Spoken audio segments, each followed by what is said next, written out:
السلام علیکم سر میں احوال اور مقامات پہ بات کر رہا تھا آپ سے، تو چونکہ یہ اتنا طویل ہے اور مقامات پہ جو آپ کی کتاب ہے تقریباً 600 صفحے سے اوپر کی کتاب ہے، تو اب آپ سوچیں نا 600 صفحے سے اوپر ایک بندہ پوری ریسرچ کر کے جو کچھ لکھا، تو اب 40 45 50 منٹ ہم آپ سے جو تھوڑے بہت پھول چن سکیں گے وہ ہم چننے کی کوشش کریں گے۔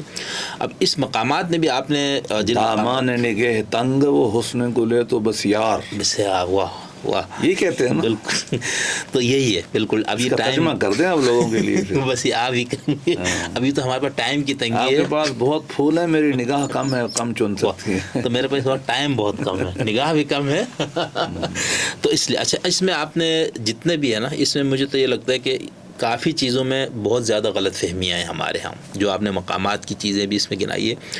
اب اس میں سے میں صرف 2 پہ گفتگو کی کوشش کروں گا، باقی بھی ایسے چیزیں ہیں اس کے اندر یا مقامات کے کچھ اصطلاحات اس طرح سے ہیں جس کا قرآن مجید میں ان الفاظ کا بہت ذکر ہوا ہے مختلف مقامات پر مختلف تناظر میں، لیکن طالب علم کے طور پر ہم نے بھی جو سفر طے کیا اس میں ہمیں یہ لگا کہ اس میں بہت یعنی علماء کے لیول پہ عام آدمیوں میں تو بہت زیادہ تو غلط فہمی ہے، تو ان میں سے میں آج صرف زہد پہ بات کرنا چاہوں گا، اگر ٹائم بچا تو شکر کے اوپر بھی، کیونکہ مجھے یہ لگتا ہے کہ دونوں کے حوالے سے کافی غلط فہمیاں۔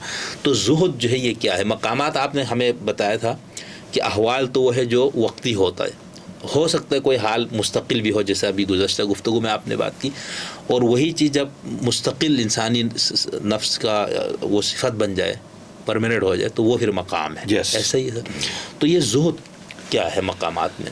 بسم اللہ الرحمن الرحیم، رب اشرح لی صدری ویسر لی امری، اللہم صلی علی محمد وعلی آل محمد وبارک وسلم۔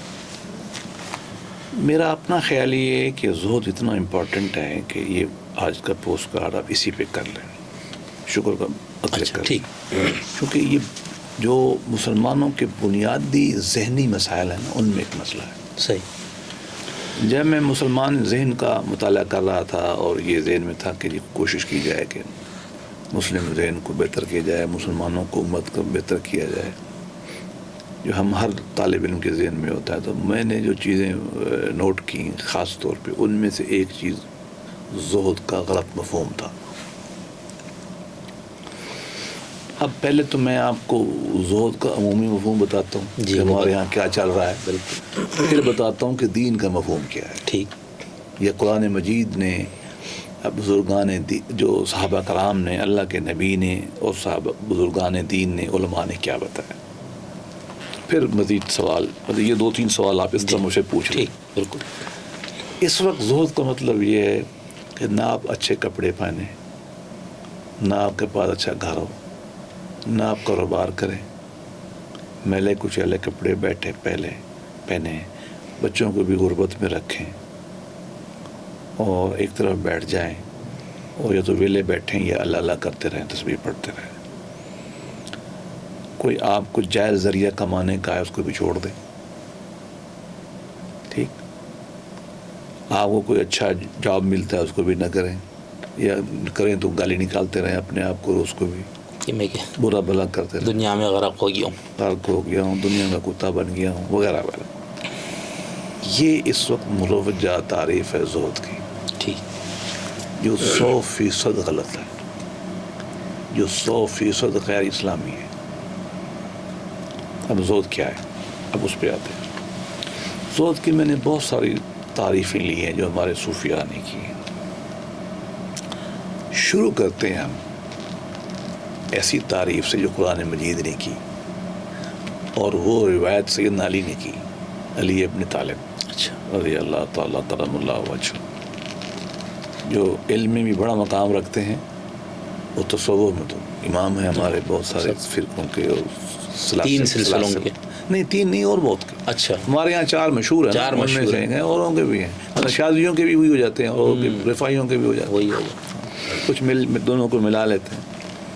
بہرحال اس پہ تو متفق کرنا امت کے جی، وہ بالکل، صاحب معرفت تھے۔ یہ بھی تو آپ سے کسی نے پوچھا کہ زہد کیا ہے؟ اب دیکھو، میں اس لیے کہہ رہا ہوں کہ سیدنا علی کی جو روایت ہے وہ ہمارے لیے ایک سند کی حیثیت رکھتی ہے نا، کہ علمی مقام، انلیس کہ اس کے مقابلے میں قرآن مجید کی آیت آ جائے تو ہم نہیں لیں گے حضرت علی کی روایت کو۔ حضرت علی زہد کی تعریف کہنے لگے، قرآن سے کرتے ہیں۔ اب انہوں نے کیا فرمایا؟ انہوں نے فرمایا کہ ذوق کے دو سینگ ہیں، سمجھانے کے لیے تو عام محفل ہوگی کہ ان دو سینگوں کے درمیان جو چیز ہے وہ تو وہ ذوق ہے. اب کسی نے پوچھا کہ وہ دو سینگ کیا ہے؟ آپ نے فرمایا کہ قرآن مجید کی دو آیتیں ہیں. گویا کہ دو بیریئرز، دو باؤنڈریز بتا رہے تھے سادہ لفظوں میں کہ یہاں سے شروع ہوتا ہے اور یہاں تک ختم ہو جاتا ہے. This is what he was telling نا، سادہ لفظوں میں، میٹافورکلی. تو لوگوں نے پوچھا یا امیر المومنین کیا ہے بتائیے. آپ نے ارشاد فرمایا کہ لا تعصوا علی ما فاتکم. ہاں، جو تم سے فوت ہو جائے، اس پہ جو چیز تم سے چلی جائے، جس سے تم محروم کر دیے جاؤ، اس پہ یاس اور حزن نہیں کرنا. یہ میں لفظی ترجمہ کر رہا ہوں جان بوجھ جی کے، بالکل ٹھیک ہے. تاکہ دائیں میں نہ جاؤں. فوت سے ہے، اور یاس ہمیں سب کو پتہ ہے، یاس و حزن. جی، چند گھڑیاں نشاط کی چن کر مدتوں محو یاس رہتا ہوں. تیرا ملنا خوشی کی بات سہی، تجھ سے مل کے اداس رہتا ہوں. یہ یاس ہے. ارشاد فرمایا اللہ پاک نے کہ جب کوئی چیز تم سے رہ جائے، تمہیں نہ دی جائے، مس ہو جائے تم سے، یاس میں، غم میں، یاس میں نہیں ہوتا ہے، مایوسی میں نہیں جانا. مولا علی فرماتے ہیں کہ یہ ایک بارڈر ہے زہد کی. دوسری باری لا تفرحوا علی ما آتاکم. وہ جو تمہیں مل جائے اترانا نہیں. اس میں اترانا نہیں، بلکہ یہ تھوڑا اور سخت لفظ استعمال کیا گیا ہے، فرط نہیں کرنی. خوش ہونا فطری عمل ہے انسان کا چیزیں پا کر، لیکن یہاں فرط اترانے کے معنی میں ہی ہے، لیکن مراد یہ کہ زیادہ خوش بھی نہیں ہونا. اللہ نے دے دیا نا، بس ٹھیک ہے، اوقات میں رہو. اب یہ فرما رہے ہیں سیدنا علی کہ یہ زہد ہے. اب میں آپ کو دوسری مثال دیتا ہوں. اب آ جائیں قانون دانوں کی مثال. حضرت علی کو ایک طرف کر دو، وہ تو چلو صوفی تھے، ہم کہیں گے یہ وہ تو اور بڑے مقام پہ تھے. امام ابو حنیفہ تو کامیاب بزنس مین تھے، ٹھیک ہے، تو کوئی شک نہیں نا. آپ کا ایکسپورٹ امپورٹ کپڑے کا کام تھا، اور وہ چائنا سے، چین سے منگواتے تھے اور یہاں بیچتے تھے. اور اصل وہ بزنس مین تھے، عالم تو وہ بعد میں بنے، لوگوں کو پتہ ہی نہیں ہے اس بات کا. اور وہ اپنا کام جاری رکھا، اور یہ ان کی قربانی تھی کہ وہ اپنی، انہوں نے اللہ نے قبول فرمایا اور انہوں نے دین کے لیے بڑا کام کیا. اور بہرحال مسلمانوں کا ایک بہت بڑا طبقہ ان کو مانتا ہے. اب ان کی مثال سنیں. ایک دن ان کے مینیجر نے آ کے کہا کہ جناب ہمارا وہ جہاز آ رہا تھا نا چائنا سے، وہ ڈوب گیا. اب میں قرآن کی اسی آیت کی تشریح کر رہا ہوں، اس کو علی نے ریفر کیا. علی نے تشریح نہیں کی، علی نے ریفر کیا ہے، حوالہ دیا ہے. تشریح کون کر رہا ہے؟ امام ابو حنیفہ. کیوں ہم سب ادھر سوائے سلفیوں کے اور شیعوں کے سارے انہیں کو مانتے ہیں نا، دیوبندی سارے بریلوی سب اس کو مانتے ہیں ہندوستان میں، بلکہ سب کانٹیننٹ میں، سینٹرل ایشیا میں، ترکی میں، سب اسی کو مانتے ہیں. اب وہ کیا تعبیر کر رہے ہیں؟ وہ کہہ رہے ہیں کہ سنا، چپ ہوئے، پھر میں الحمدللہ. 8-10 دن گزرے، وہ مینیجر واپس آیا تو میں حضرت وہ جہاز جو تھا نا وہ ہمارا نہیں ڈوبا تھا، کسی اور کو ڈوبا تھا. آپ نے خاموشی اختیار کی، فرمایا الحمدللہ. وہ مینیجر بڑا پریشان ہو گیا کہ بھی میں نے اطلاع دی جہاز ڈوبا تو الحمدللہ، اور میں نے کہا جہاز پہنچ گیا ہماری بندرگاہ پہ، کوفہ پہ، بصرہ پہ، تو وہ بھی الحمدللہ. اس سے رہا نہ گیا. کہتا ہے بھائی جان کی امان پاؤں تو عرض کروں یہ ہے کہ آپ نے فرمایا دیکھو بات یہ ہے، جب مجھے آپ نے اطلاع دی نا کہ جہاز میرا ڈوب گیا تو میں نے دیکھا کیا دل پہ اثر پڑا ہے، تو نہیں تھا. تو میں نے کہا اللہ تعالیٰ شکر ہے. اور جب آپ نے مجھے بتایا کہ جہاز آ گیا ہے لاکھوں کروڑوں کا، پھر میں نے دیکھا کہ کوئی فرق ہوئی ہے مجھے عطاقم پہ، مجھ سے آیات سے جوڑ رہا ہوں، جی تو نہیں تھی. میں نے کہا اللہ تعالیٰ شکر ہے. اب بات کیا، اب اس کی اب تھیورائز کریں، ان دو مثالوں سے اب تھیوری بناتے ہیں. کسی چیز سے بے رغبت ہو جانا، اس سے اٹھ جانا، یہ زہد ہے. اب یہ نقطہ کیا ہے چیز ہوگی تو اٹھیں گے نا. ہماری تعبیر کیا ہے کہ چیز ہوئی نا. اب یہ ایک نقطہ سمجھنے والا ہے جو میری تعبیر ہے. ہمارا تصوف کا یا قرآن مجید کا زہد کیا ہے؟ ہر شے دنیا کی ہوگی، اس میں دل نہیں ہوگا، اس سے آپ نے اٹھنا ہے. کیا ہے؟ اٹھنا ہے. وہ بڑا مشہور شعر ہے، مجھے نہیں پتا مولانا روم کا ہے یا کس کا ہے، کہ نہ نکرا نہ گھوڑے نہ سونا نہ چاندی نہ بیوی نہ بچے، یہ زہد، یہ دنیا نہیں ہے. دنیا کیا ہے؟ از خدا غافل شدن، کہ ان چیزوں کے ہوتے ہوئے اگر آپ خدا سے غافل ہوتے ہیں پھر یہ زہد میں نہیں ہے کہ یہ چیزیں نہ ہوں. ان میں رہ کے خدا کو بھولنا یہ غیر زہد ہے، اور ان میں رہ کے اللہ کو یاد رکھنا یہ زہد ہے.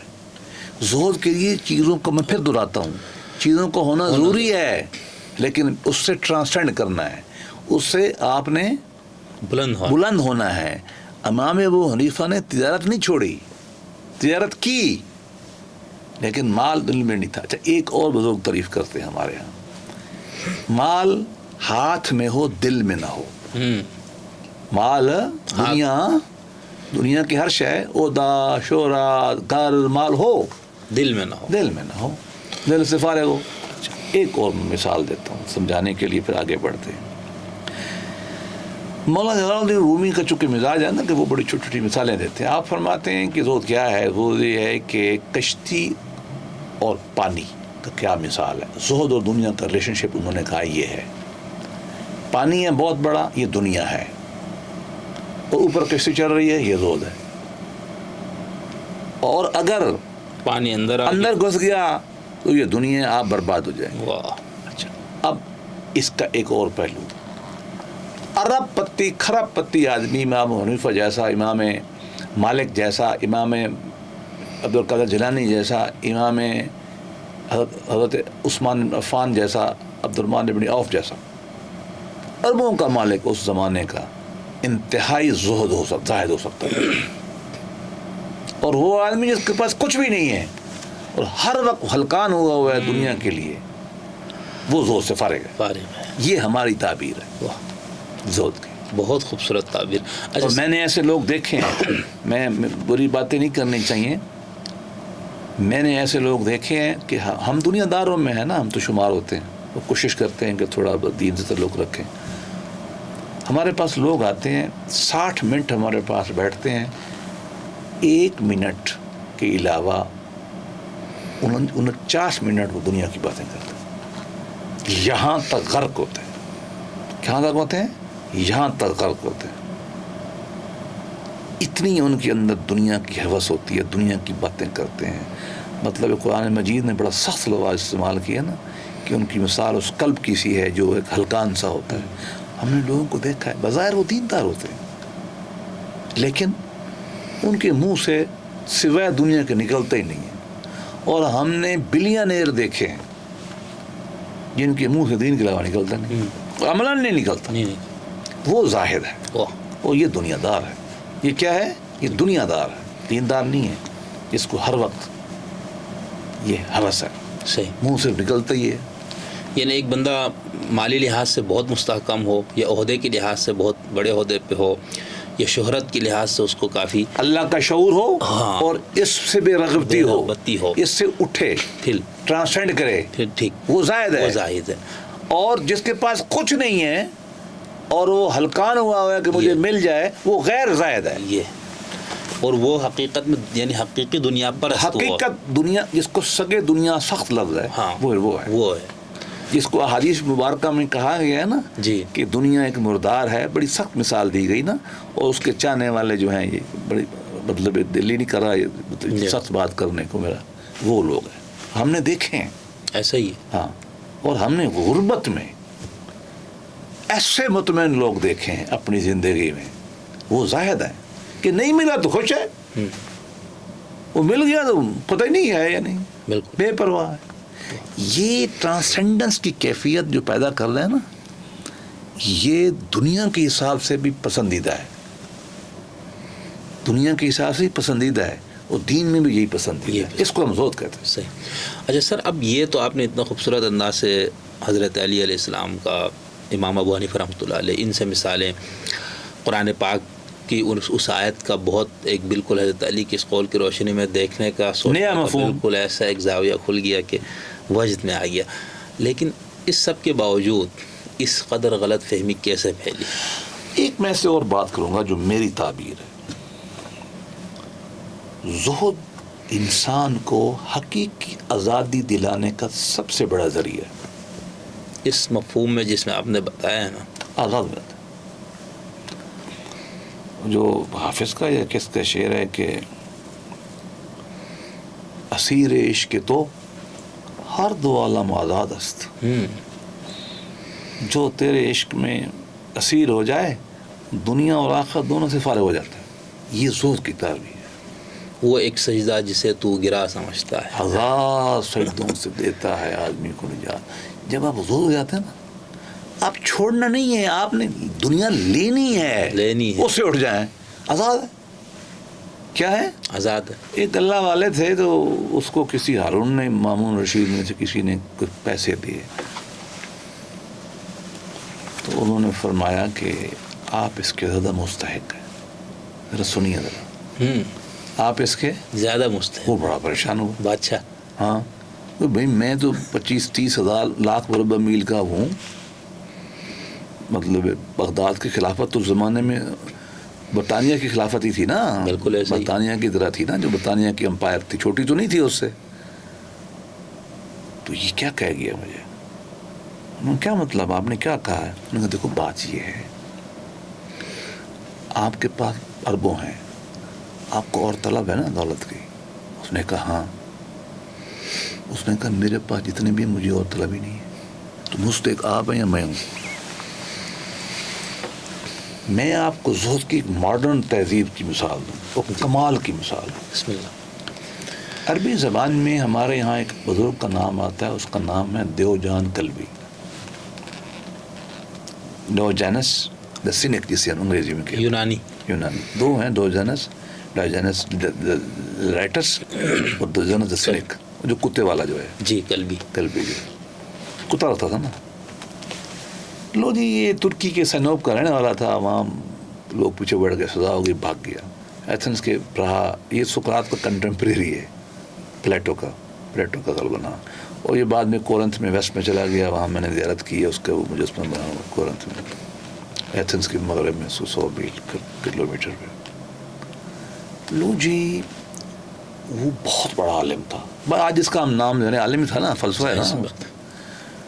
اور سینیسزم کا وہ استاد ہے، اور وہ اسٹوئسزم کا استاد ہے، ان فلسفوں کا مانیوں میں شمار ہوتا ہے، زینوں کے ساتھ. وہ نا ایک مٹی کا نا ایک بہت سلا بیرل تھا جس میں لوگ شراب رکھتے تھے، وہ اس کا گھر تھا، اس میں رہتا تھا. اس ساتھ جو ہے نا وہ کھانا پکا کرتا تھا. بچے آ جاتے تھے اپنے زمانے کے پروفیسر پڑھنے کے لیے اس سے، بس وہیں وہ پڑھا دیتا تھا. اب سنیے، مجھ سے کوئی پوچھے نا، بچپن میں پوچھتا تھا کوئی دنیا کا سب سے بڑا ہیرو کیا ہے، ہم کہتے ہیں سکندر. یہی کہتے ہیں نا. وہ جو سکندر جب اوپر سے اترا پیلا سے، ایتھنس فتح کیا اس نے، یا کورنتھ فتح کیا، تو انہوں نے کہا بلاؤ اس کو. اس کے بعد بندہ بھیجا، کہ میں تو نہیں آتا. کیوں؟ انہوں نے کہا مجھے کیا ضرورت ہے بادشاہ کی بات جانے کی، آئی ڈونٹ نیڈ ہم. اور بادشاہ کو میری کیا ضرورت ہے، میں تو فقیر ہوں. اب لیکن زہد دیکھیں، ایک تو رہتا وہ فادر جگہ پہ، وہ امام ہے اپنے علم کا، میں رہا بیچارہ بیرل میں، وہیں پکا کے بس بیٹھا رہتا ہے. ایک کتا رکھا ہوا تھا. اس کے بعد جب سکندر نے کہا چلو ہم چلے جاتے ہیں ملنے کے لیے، یہی ہوتا نا پھر. تو وہاں گیا تو وہ اس وقت اٹھوانے کا انتظام نہیں ہوگا. جی ہاں، تو وہ اٹھاتے تھے لیکن اس کا نہیں اٹھایا انہوں نے، ورنہ وہاں بھی بڑی مثالیں موجود ہیں، وہ میں آپ کو بتا سکتا ہوں. تو وہ ہوا یہ کہ سکندر وہاں گیا، صبح کا وقت تھا، اس سے بات چیت کی، سوال جواب کیے. جب جانے لگا حسب روایت بادشاہ کہنے لگا کہ میں کیا عطا کروں آپ کو. انہوں نے ہٹ جو روشنیاں رہے. دور بنے. سکندر سے کسی نے پوچھا, اب یہ بات سننے والی ہے تو سامعین کو بھی چاہیے غور سے سنیں. سکندر سے کسی نے پوچھا تیرا ہیرو کیا ہے؟ اس نے کہا ڈیوجنس. وہ مجھ سے بھی بڑا ہے, مجھے تو حکومت کی طلب ہے, مال کی طلب ہے, گھوڑے کی طلب ہے, سونے کی ٹیریٹری فتح کرنے کی طلب ہے نا. وہ اس سے فارغ ہے, وہ اصل معنوں میں آزاد ہے. وہ کہتے ہیں جب ملتان میں آیا نا, ملتانیوں نے چھری مار دی یا تیر مار دیا, زخمی ہو گیا. یہاں سے جب گیا نا بیبلون میں مرا, کو 1.5-2 مہینے کا وقت تھا. یہ الگ بحث ہے کہ وہ ملتان کی چھری سے مرا یا اس کو ملیریا ہوا, وہ سب چلتی رہتی ہے. کہتے ہیں رستے میں نا ڈیلی اپنے لوگوں کو بلاتا تھا, ماہرین کو جو اس کے ساتھ آئے ہوئے تھے, ان سے ڈیوجنس کی باتیں کرتا تھا. اس کے دماغ میں چڑھا ہوا تھا. سنیں, ہم سب کا ہیرو سکندر اعظم, اور سکندر کا ہیرو ڈیوجنس. کیوں؟ زہد کا نمونہ, آزاد ہر شے سے. میرے گھر میں اس کی پینٹنگ لگی ہوئی ہے آج بھی. میرے بھی وہ, میں اس کو کہتا ہوں میرا مرشد ہے, دادا مرشد ہے. یہ زہد ہے. کیا ہے؟ زہد. یہ زہد ہے. گئے ایک صحابی رسول رستم کے دربار میں, اور وہ گھوڑا بھی لے گئے اپنا, اور اپنا وہ جو تھا نا نیرا, وہ بھی اس میں بچھائی ہوئی تھی ایرانی کارپیٹ. ایرانی کارپیٹ بہت مہنگے ہوتے ہیں. بس وہ مارتا چلا گیا جان بوجھ کے, بتانے کے لیے یار ہمارے لیے کوئی چیز نہیں ہے, جا فارغ ہے, ہم نہیں اس کو مانتے ان چیزوں کو. یہ زہد ہے. سیدنا عمر زہد کی کمال مثال تھے. وہ ہر تھی, کیا زندگی تھی, کچھ بھی نہیں. مجھے بہت زیادہ ایک بات نے افیکٹ کیا ہے اس زہد کے معاملے میں. وہ اگرچہ قانون لحاظ سے بات ٹھیک نہیں ہے, اچھا, ہاں, لیکن صوفیانہ لحاظ سے وہ معراج ہے. میں نوجوان تھا تو میں نے ایک قصہ پڑھا, واللہ عالم وہ صحیح ہے یا غلط ہے, لیکن میرا اپنا خیال ہے صحیح ہے. امام علی ابن حسین ابن علی, امام زین العابدین, امام سجاد جن کو ہم کہتے ہیں, شیعوں کے میرے خیال میں چوتھے امام ہیں کہ ہاں, اور ہمارے تو صوفیوں کے تو ویسے امام ہیں زین العابدین جو ہم ان کو کہتے ہیں. آپ نے اپنی کتاب میں سب سے پہلے انہی کا نام. میں آج کل ان کے صحیفہ سجادیہ کا ترجمہ کر رہا ہوں, الحمدللہ بھی آ جائے گا.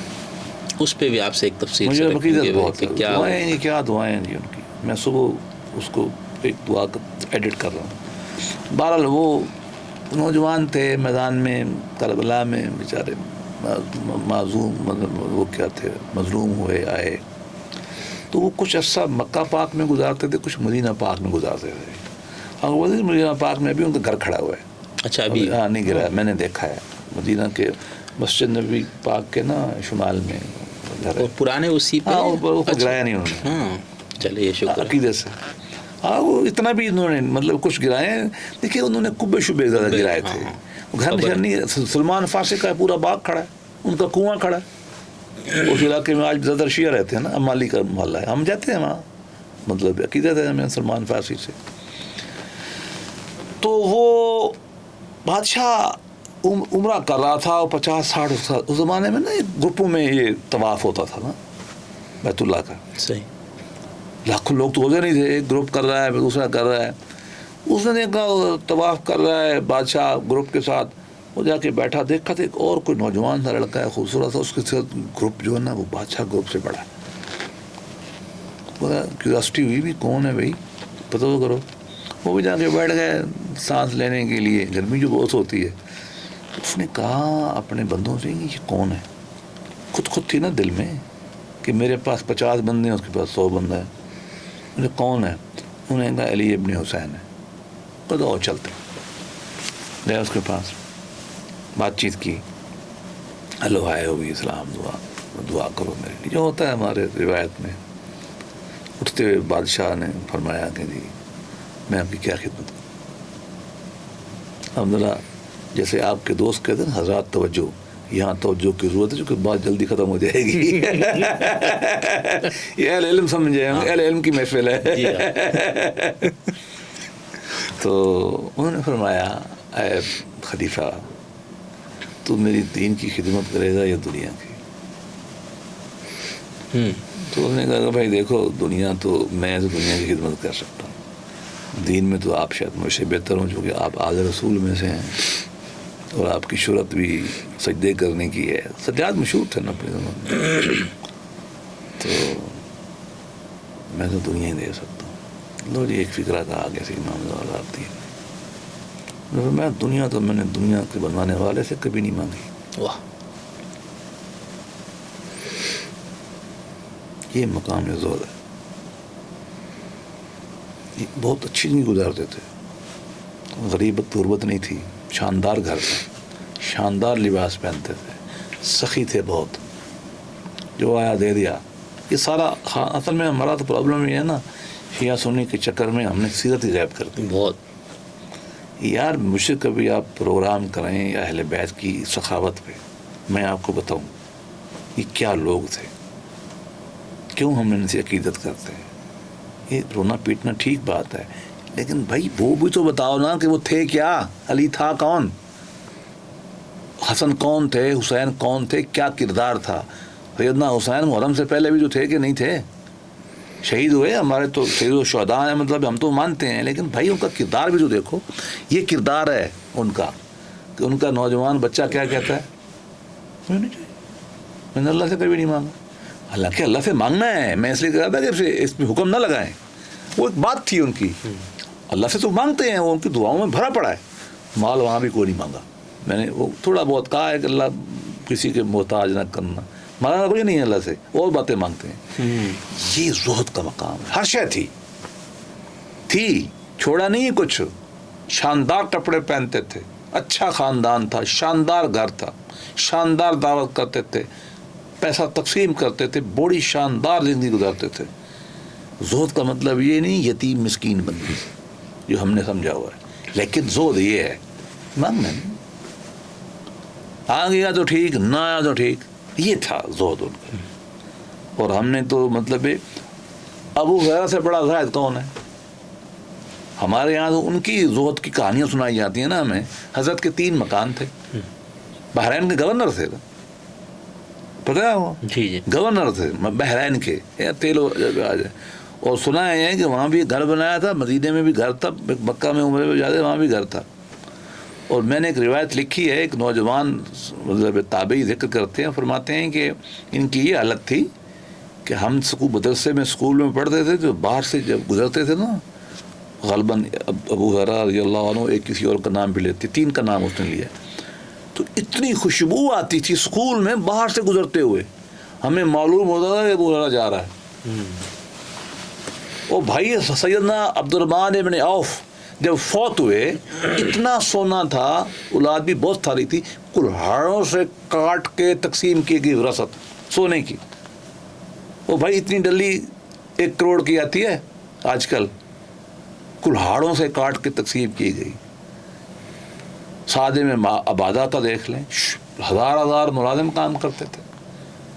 حضرت عثمان ابن عفان کو دیکھ لیں، یہ دیکھو ایک وقت تھا جب غربت تھی ہمارے اوپر، جب چولہے نہیں جلتے تھے، یہ بالکل نہیں ہے، لیکن یہ تھوڑا سا عرصہ ہے، بہت اچھی زندگی گزاری انہوں نے، شاندار نہیں گزاری، لیکن دل نہیں دیا۔ اب ہمارا کیا پرابلم ہے، ہم نے دنیا کو چھوڑنے کا نام زہد رکھا ہے، دنیا کو چھوڑنے کا نام نہیں ہے، دنیا کو فتح کرنے کا نام ہے، اس سے ٹرانسینڈ ماورا ہونے کا نام ہے۔ اور اس تصور نے ہمیں یتیم مسکین بنا کے غربت پہ رکھا ہے ساری زندگی۔ یہ دیندار ہے جی، مطلب کیا ہے، بھوکا ننگا ہے، کچھ کام نہیں کرتا۔ بھائی آپ نے برباد کر دیا، تصور ہی الٹا کر دیا۔ لیکن غلط فہمی کہاں سے ہوئی؟ غلط فہمی، دین کی غلط تعبیر۔ وہ جو 2 روایتیں آپ نے سنی تھی اصحاب صفہ کی، اب میں سناتا ہوں۔ آپ نے یہ روایت بیان کی کہ سیدنا ابو ہریرہ رضی اللہ عنہ ایک دن بھوک سے گرے پڑے تھے۔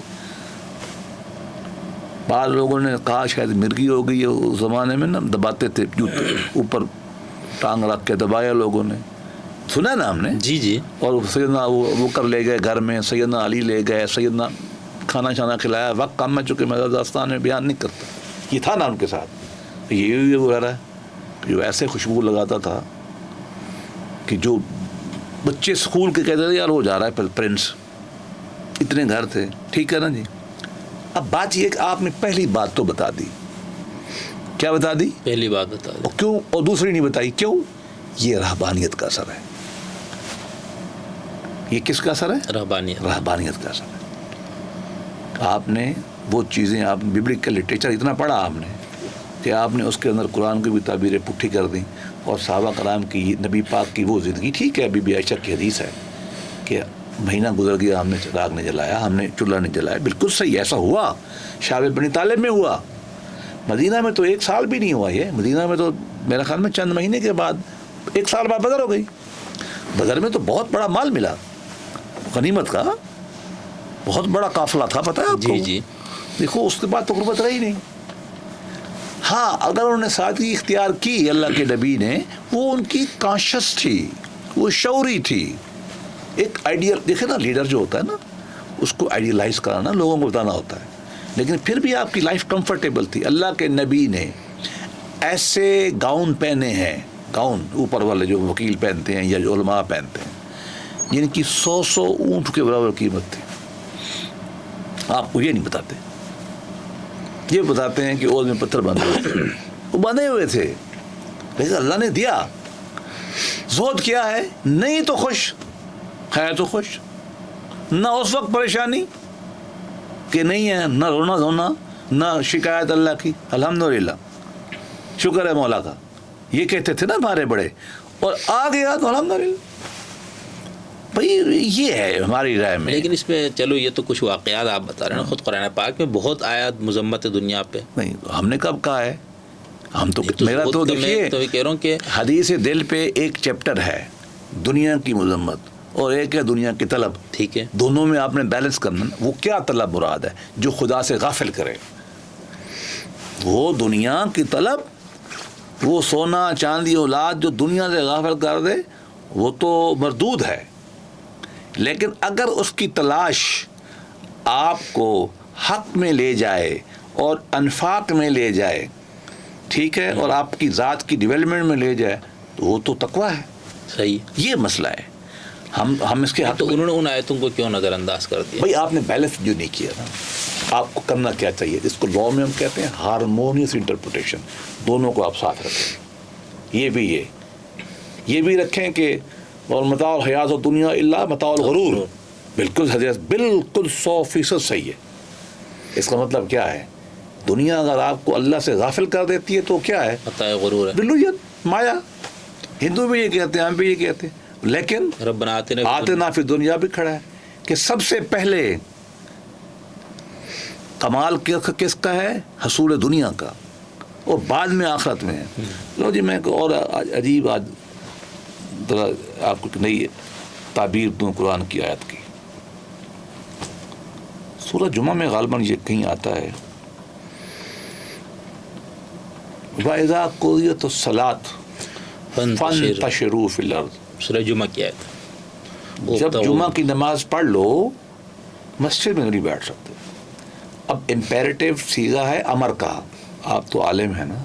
فَانتَشِرُوا، ڈسپرس، نکلو ادھر سے. کیا کرو؟ ہم تو نکلو کہیں گے، آپ نے زور سے بولے. اچھا، نکلو. کیا کرو؟ وَابْتَغُوا مِن فَضْلِ اللَّهِ. اللہ کا فضل تلاش کرو، رزق تلاش کرو، کاروبار کرو، جاؤ بھاگو. اور مزے کے بعد سر اس آیت کو شروع سے پڑھے نا کہ فَإِذَا نُودِيَ لِلصَّلَاةِ مِن یوم الجمعہ وَذَرُوا الْبَيْعَ وغیرہ وغیرہ. یعنی یہ تم دنیا کا کام ہی کر رہے تھے. اس میں بھی یہ نہیں کہا کہ دنیا چھوڑے ہوئے تھے، کاروبار بند کرو، اس آؤ وقت کے لیے. ہاں، یہی زود ہے نا. ہاں، حکم ہو گیا بعد میں بھی تجارت کا کرو، فَانتَشِرُوا. حکم ہو گیا چھوڑ دو. اب نماز پڑھ لی، زیادہ نیک بننے کی ضرورت نہیں ہے کہ میں بیٹھا ہوں، میں نے آج تسبیح 1000 نہ پڑھنی ہے. نو، نکلو ادھر سے. بند کریں گے ہم مسجد. جاؤ اللہ کا رزق تلاش کرو. میں نے انسانی 67 ملک پھرے ہیں، سارے مسلمان تقریباً ملک دیکھے. ایک ملک کی مسجد میں جب آپ باہر نکلتے ہیں تو یہ یاد لکھی ہوئی ہے. اچھا، ہاں، ورنہ کیا لکھتے ہیں؟ ادخلوا فی السلم کافہ وَأَنَّ الْمَسَاجِدَ لِلَّهِ وغیرہ وغیرہ. ایک مسجد ہے جو مہاتر محمد نے بنائی ہے پترا جایا میں. اچھا، اس مسجد سے جب آپ باہر نکلتے ہیں نا، اندر یہ لکھا ہے. میں نے کہا آج سمجھ آئی کہ قرآن کیا چاہتا ہے. دیکھو ملیشین نکلے آگے، اور ہم سے نیک ہیں، زیادہ نمازیں پڑھتے ہیں، آپ کو پتہ ہی ہے نا زیادہ حج پہ جاتے ہیں ملیشین جتنے بھی. ہاں ہاں زیادہ شرح ہے ان کی. ہر آدمی شادی کرتا ہے سب حج پہ جاتا ہے. ہاں ہاں ہر سکول میں مسجد, ہر ہوٹل میں مسجد ممکن ہی نہیں ہے. ہر شاپنگ مال میں مسجد. عورتیں مرد نماز پڑھ رہے ہوتے ہیں. ہم زیادہ جو جس کو ہم کہتے ہیں نا شاعر, جن کو ہم زور دیتے ہیں, ان میں ہم سے بہت آگے ہیں وہ. لیکن کاروبار بھی دیکھیں, یہ تصور ہے آپ کا, اور ہم کہتے ہیں جمعے کو ہم چھٹی کریں گے. اللہ کا امر ہے جاؤ کام کرو. ہاں نماز کے وقت نماز پڑھو, دنیا چھوڑ دو. صحیح. یہ ہم سے بیلنس نہیں رہا. ٹھیک. یہ جو بیلنس کا خراب ہونا نا, ہمارے یہاں دو طبقات بن گئے. میں نے کتاب و زہد کیوں لکھی یا زہد پہ کیوں زور دیا. ایک طبقہ بن گیا جو دنیا کا سگے دنیا ہو گیا, غرق ہو گیا. اس نے ہر شے چھوڑ دیا, اخلاق بھی چھوڑ دیا, حلال حرام بھی چھوڑ دیا, اللہ رسول بھی چھوڑ دیا, انسانیت کو بھی چھوڑ دیا, غرق. اور ایک نے دنیا ہی چھوڑ دی دین کے نام پر. یہ جو ڈس بیلنس ہوا نا, اس نے مسلمان دنیا کو بہت نقصان پہنچایا. ہم مادی لحاظ پہ چلے گئے. ہم نے زہد کا مطلب لیا دنیا ترک دنیا. ایسا نہیں ہے. فتح دنیا مراد ہے, بے رغبتی مراد ہے. اگر یہ بیلنس ہو جائے گا, ہم لوگوں کو سمجھانا چاہتے ہیں کہ دنیا کی ترقی کرنا دین کا مقصود ہے. کیا ہے مقصود؟ لو جی میں اور چیز ذہن میں آ گئی. اللہ کے نبی نے فرمایا کہ بھائی یہ تم جاؤ گے اور یہ جنگ ہے, آؤ جہاد میں جاؤ تو تمہیں مال غنیمت بھی ملے گا. ایک صحابی رسول تو فرمایا یا رسول اللہ مجھے تو مال غنیمت کی دلچسپی نہیں ہے, میں تو اللہ کے لڑنا چاہتا ہوں. تو آپ نے فرمایا بھائی جائز رزق بھی ہونا چاہیے. اب اللہ کے نبی کیا بتا رہا تھا؟ آپ کو بتا رہا تھا کہ مال کمانا بھی جائز. دیکھو اس وقت تو وار میں مال کمانا جائز ذریعہ تھا نا, مطلب جیسے بہت بڑا ذریعہ تھا, مینز آف انکم تھا نا اس زمانے میں. چلو اب ہم کہہ سکتے ہیں کہ اب انٹرنیشنل لا بدل گئی. آپ کیا کہہ رہے ہیں اس کو؟ آپ فرما رہے ہیں بھائی یہ مینز بھی ٹھیک ہے, کیوں نہ حلال کمائیں. ہم کہتے ہیں نہیں, یہ الٹ ہو گیا. یہ ہمارے اوپر اثر کیا ہے؟ عیسائیت کی رہبانیت کا اور ہندو کے یوگ کا. اسلام کا کوئی کام نہیں. آپ مجھے بتائیے, امام ہمارے 4 فقہ کے امام ہیں ہے نا جی. امام ابو حنیفہ رحمۃ اللہ علیہ کا تو میں نے آپ کو بتا دیا. آپ مجھے بتائیے امام مالک کتنے امیر تھے؟ روز ایک نیا جوڑا پہنتے تھے, دوبارہ نہیں پہنتے تھے. سینکڑوں لوگ روز دسترخوان کھانا کھاتے. یہی ہے نا. 4 میں سے 2 تو یہ ہو گئے سنیوں کے. امام شافعی نے تو کوئی دلچسپی لی نہیں, ان کو تو مولویوں نے ٹکنے نہیں دیا.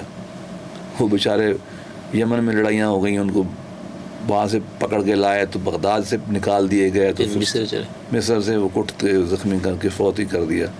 وہ تو اس کام میں نہیں پڑے. احمد ابن حنبل بیچارے قربانیاں دیتے رہ گئے. جن کو ملا تو انہوں نے تو بہت شاندار کام کیا. آئیں آپ پیروں میں آ جائیں. سیدنا عبدالقادر جیلانی رحمۃ اللہ علیہ, پتہ نہیں کتنی شادیاں تھیں, 49 بچے تھے. اور وہ سیدنا امام ابو حنیفہ کی طرح یہ کپڑے کے تاجر تھے اور سلک کا کام کپڑا منگاتے تھے ادھر سے. کہاں سے؟ چائنا سے. اور ایک بات یاد آ گئی, اور زہد میں ان کی کام آئے گی. آپ نے ایک بہت خوبصورت شیشہ دیکھا اور آرڈر کیا, چین سے آ گیا. نوکر نے کھولا, ٹوٹ گیا. وہ بڑا ڈرا کہ مرشد عالم میرا مغلا آقا اتنے شوق سے منگوایا, ٹوٹ گیا. اور اس نے آ کے نا, بیسیکلی فارسی اسپیکنگ تھے نا, یہ گیلان کے تھے, شمال مغربی صوبہ گیلان ہے وہاں کے تھے, آذربائیجان کے ساتھ ان کا گاؤں تھا. تو اس نے کہا کہ مصرا, کہا لیکن وہ مصرا بن گیا کہ جی آئینہ شکست ہو گیا, ٹوٹ گیا. حضرت ایک لمحے کے ٹھٹرے, اندازہ لگایا نا, اتنی چیز پسند ہوئی, مہنگی بھی ہوگی, اتنی سے آئی. اس زمانے میں تو مہینے لگتے تھے نا, جہاز تو نہیں تھے, بحری جہاز تھے نا. آیا, ٹوٹ گیا. تو آپ نے سنے کیا کہا؟ ہاں بس یہ آرائش کا سامان تھا, ٹوٹ گیا. اس جو فکرہ اس نے کہا تھا نا, وہ مصر ثانی بنا, میرے ذہن میں نہیں آ رہا, پہلا مسئلہ انہوں نے جڑا. شاعر تھے خود نا حضرت عبدالقادر جیلانی, عربی فارسی دونوں کے شاعر تھے. قوالیاں میرے پاس ہیں, سنتے ہیں ان کی. بہت بڑے شاعر تھے, عربی کے بھی تھے. نجات بہت مشہور ہے ان کی. نہ ٹھیک ہے, نہیں ہوتا, نہ اس کو ڈانٹا, نہ لا تاسو لا ما فاتکم, نہ وہ لا تفرحوا ما آتاکم. اب یہ سٹیج ہے آزاد. زہد آزادی کا نام ہے. زہد آپ کو شکل اور اغلال سے نکالنے کا نام ہے. دنیا کو فتح کر کے اوپر چڑھنے کا نام ہے. کیونکہ ہونے کی رغبت یہ ہے, چھوڑنے سے نہیں ہے. یہ نقطہ یاد کر لیں, ہونے کو چھوڑنا بے رغبتی کا. صحیح, یہ زہد. بہت خوب سر. اچھا, اس میں ایک تو جیسے آپ نے, میں نے جو سوال تھا کہ غلط فہمی کیوں ہوئی, تو آپ نے اس کو بتا دیا. ایک اور چیز ہے نا, اب آپ جس طرح صحابہ کی جن کی آپ نے مثالیں دی, عبد الرحمن بن عوف کی سونے کی اینٹیں اور فلانا, یہ تو پھر بالکل کیپٹلسٹ لوگ تھے نا. ان کا کوئی, خدا نے تو یہ کہا تھا یکنزون الذهب والفضة ولا ينفقون في سبيل الله. نہیں, خدا نے اگر جس بندے کا انفاق کا کام ہو, وہ اتنا تو نہیں جمع کر سکتا, وہ تو زہد نہیں ہوا نا سر. نہیں, دونوں میں فرق ہے. پہلی بات تو یہ کہ یہ آیت وہ ہے کہ جو آدمی حرام سے کمائے, اور وہ نہیں, حرام سے کمانا تو فی نفس ہی حرام ہے نا سر, جمع کرنا تو بات کی بات آگے ہے. چلے نا. اور اس کے بعد وہ جو ڈیو ہے, ڈیو مین خمس ہے, عشر ہے, وہ نہ دے. یہ آیت ان کے بارے میں, یہ تو فقیہانہ تعبیر ہے. اب بات یہ ہے کہ انفاق کرنا ہے. اب اکنامکس کو آپ لے آئیں. اگر آپ 100 روپے کماتے ہیں, 50 روپے آپ کا خرچہ ہے, اور 50 آپ تقسیم کر دیں, آپ مجھے بتائیے کہ اکنامک ڈیولپمنٹ کیسے ہوگی؟ اکنامک ڈیولپمنٹ کے لیے سیونگ کا ہونا اور ان کو فیکٹری میں لگانا ضروری ہے. لہٰذا یہ آئیڈیل ہے. یہ ایسا فیکٹری میں لگانا, سونے کی اینٹیں تو نہیں کھڑی. نہیں, دیکھیے نہیں, وہ زمانے کا, اس زمانے میں کنسی تھی نہیں نا. نہیں بھی تھی تو سونے کی اینٹیں تو نہیں ہمیں سمجھ میں آ رہی نا کہ صحابی رسول اس قدر دنیا میں غرق, کہ سونے کی اینٹیں آپ نے بالکل گاڑیوں سے توڑ کے اس کو تقسیم کیا. نہیں, ایسا نہیں ہے, فرق بالکل نہیں ہے. کارل مارکس نے شاید ایسے ہی لوگوں کے خلاف جو ہے نا آواز اٹھائی تھی کہ کی کر رہے ہو تو لوگ غریب سارے بھوکے مر رہے اور تم سونے کی اینٹیں دبا کے بیٹھو. یہ دیکھیں, بات یہ نہیں ہے. بات یہ ہے, ایک تو اس زمانے میں ان کا سوشل ویلفیئر سیکٹر میں لوگ بھوکے مر نہیں رہے تھے. دوسرے, آج جو بزنس مین ہے, وہ سیونگ کر کے بینک میں رکھے گا نا.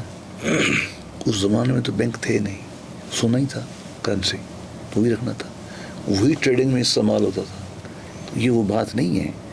اور وہ تقسیم بھی کرتے تھے. لیکن آپ یہ کہیں کہ کوئی اکنامک ماڈل ایسا نہیں ہو سکتا جس میں کنسنٹریشن آف ویلتھ نہ ہو. لیکن اس میں آپ کی گفتگو سے مجھے ایسا لگ رہا ہے, پھر ایک جو پہلے والوں سے آپ کو شکایت تھی کہ ان کی گفتگو سے توازن نہیں رہا اور ترک دنیا پہ بات, اب آپ کی گفتگو سے ہمیں یوں محسوس ہو رہا ہے, یا ہو سکتا سننے والے بھی یہ نتیجہ خاص کریں کہ صرف طلب دنیا, یعنی ٹھیک ہے یہ بات کہنا کہ اس سے آپ ماورا ہو جائے, بلند ہو جائے, ٹھیک, ایک بندہ ارب پتی خرب پتی ہو گیا تو میں بھائی ماورا کس مفہوم میں آپ, یعنی آپ کو تو یہ حکم تھا کہ چلو یکنزون الذهب کو آپ نے تو بالکل ہی آیت کو محدود فرما دیا, اور حضرت عمر بیچارے کے نام پہ بھی ایک موضوع روایت ڈالی کہ جب یہ آیت آئی تو حضرت عمر سب سے زیادہ پریشان ہوئے صحابہ, یار یہ, یعنی اس میں ایسا لگتا جب یہ آیت نازل ہوئی تو صحابہ کے پاس بہت مال تھا, وہ سارے پریشان, یار ایک کی گل ہو گئی. تو انہوں نے حضرت عمر کو اپنا نمائندہ بنا کے حضور کے پاس بھیجا کہ یار یہ تو ہم کیسے, تو اللہ کے نبی نے کہا اللہ کے بندے یہ نہیں ہے, تم نے زکوٰۃ دے دیا تو باقی مال پاک ہو گیا. ٹھیک ہے, تو ایک تو آپ نے بالکل کیپٹلسٹ ذہن بنا دیا اس سے.